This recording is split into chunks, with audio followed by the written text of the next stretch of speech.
అయినా ఇక మన పరిస్థితి నాకు రాదు అని షాక్ లో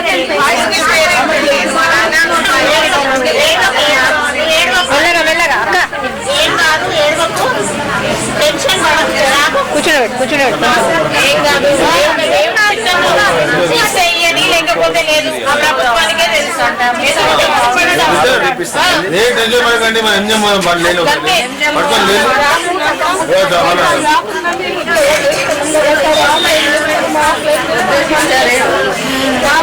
పరిస్థితి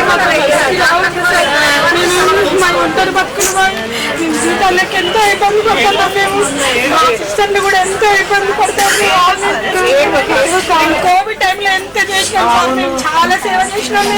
చచ్చిపోయిన దగ్గర కూడా పోయి కావాలన్నాం. మేము క్వారంటైన్ లో ఉంచి వాళ్ళ పిల్లలు దేశాల కూడా వాళ్ళని మేము 14 రోజులు క్వారంటైన్ నుంచి పోలీసు వాళ్ళ లెక్క మేము సెక్యూరిటీ గార్డు లెక్క మేము అక్కడ ఉండి వాళ్ళతో వీళ్ళని కలవనీయకుండా వీళ్ళతో వాళ్ళని కలవనీయకుండా మేము ఎంతో కాపాడినాం. కానీ ప్రభుత్వానికి మా మీద ఇంత కనికరం లేదు.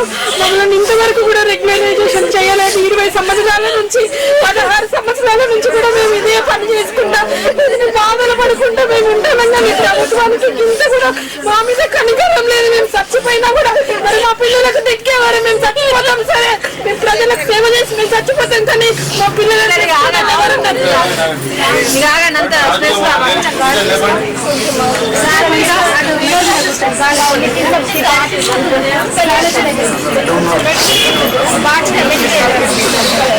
ఆఫ్లైన్ ఆన్లైన్ చేసి మా కళ్ళు పోతానే